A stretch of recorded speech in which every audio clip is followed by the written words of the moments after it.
Morning guys, welcome back to Rock Fabulous 40s, and today I'm going to do a review for you guys on another foundation that I've been testing out for about a month now, and this is the Lift and Luminate foundation from Boots number 7, and I found him at Target, and the term Lift and Luminate is really what drew me into wanting to try this foundation. So along with this foundation today, I'm also going to I'm also going to be reviewing the Boots number 7 Translucent Perfectly Light Powder, or Perfect Light Powder. Alright, so we're starting with the foundation. The foundation comes in a really nice packaging. I really like the plastic bottle, but it does feel sturdy.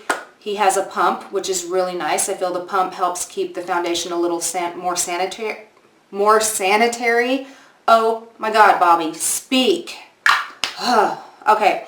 Anyway, so like I said, the whole Lift and Luminate verbiage on this bottle is what kind of drew me in when I saw it at Target. So it is an SPF broad spectrum of 15, and it is hypoallergenic, which means it's supposed to be good for sensitive skin. Alright, so the product actually says, firmer, even skin with a youthful glow, visibly firms, lifts, and brightens for a more luminous complexion. For best results, blend on smoothly and evenly with your fingers or a sponge.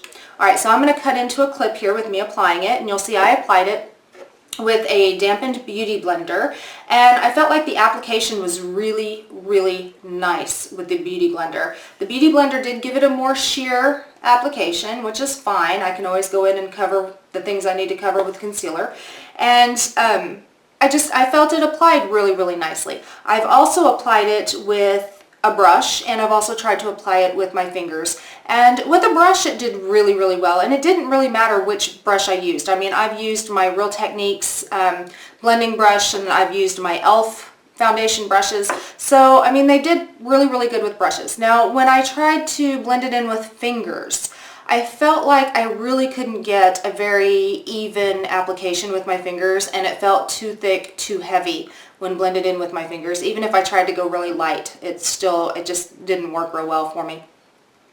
Alright, so the finish on the skin on this foundation is, I don't want to say it's quite luminous, because it's really not. It's more of a natural glow. It is a pretty finish. I'm not one, I don't like to wear a whole lot of powder. I'll wear a little bit of powder under the eyes to set my concealer, and I'll wear a little bit on the places where I've concealed acne spots. But I didn't feel like I really needed to cake up powder on this to get it to dry. I mean, it did take it about 15 minutes to dry down, but it did dry down. So I didn't feel like I had to have a bunch of powder on my face, which was really nice. I don't know if I told you guys, by the way, I am in the color Cool Beige. Oh, I had an itch. I am in the color Cool Beige, and I feel like when I first apply it, it's the perfect color. But it does oxidize. I'm wearing it today, and I feel like my face right now is a little more orange or a little darker than my neck. And when I first apply this for about the first 30 minutes that I'm wearing it, it matches perfectly. There's like no difference. I mean, my face matches my neck. It looks great. But after about 30 minutes, I feel it starts to change and darken up a little bit. So I do feel like on me, it did actually oxidize. Also, this is a very, very light coverage. So if you have a lot of hyperpigmentation like I do, it's not going to cover that. And you guys can probably see, I don't know if you guys can see it, but I am full of hyperpigmentation through here.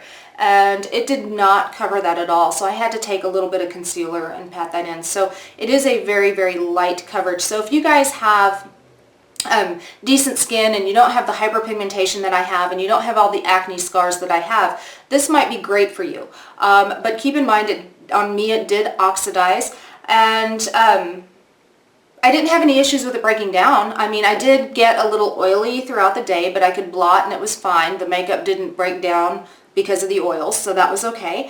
And I mean overall it was an okay foundation. Now if it had not oxidized on me, I would really, really like this foundation. It didn't sink into the fine lines or wrinkles. It didn't get into the pores and make my face look like it had polka dots, I mean, which was really, really nice.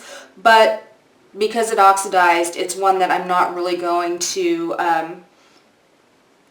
try to wear much more. The whole entire month that I've tried wearing this, every time it's oxidized. Okay, so yeah, so like I said, I mean, it's not about bad foundation at all. It oxidized on me, and that's really the only reason why I don't like it. Okay, so the next thing I want to talk about is the number 7 translucent powder. This is the Perfect Light loose powder. This is also hypoallergenic, which means it's supposed to be good for sensitive skin. And it is a loose powder. When you take the lid off, it has your little puff, and it's got, you know, your loose powder product in here. And let me put some in the lid here.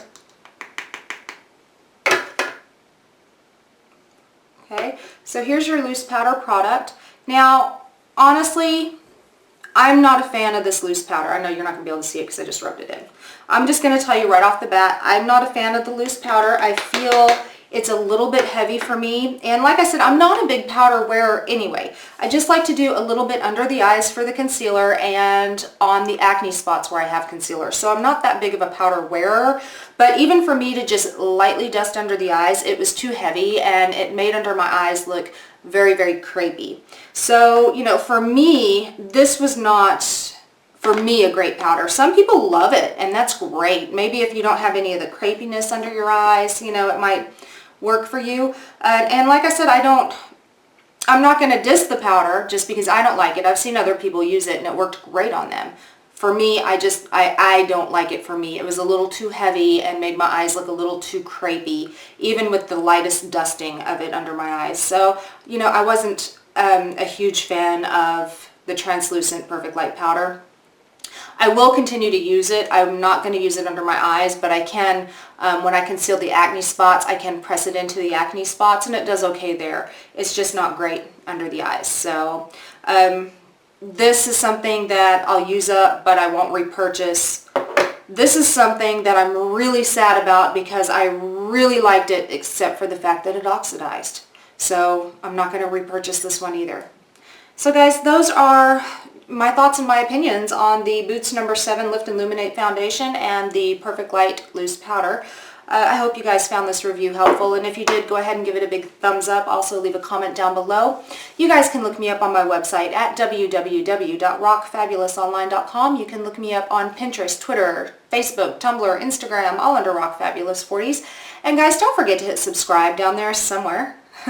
And you too can rock your fabulous 40s, and I'll see you next time. Bye, guys.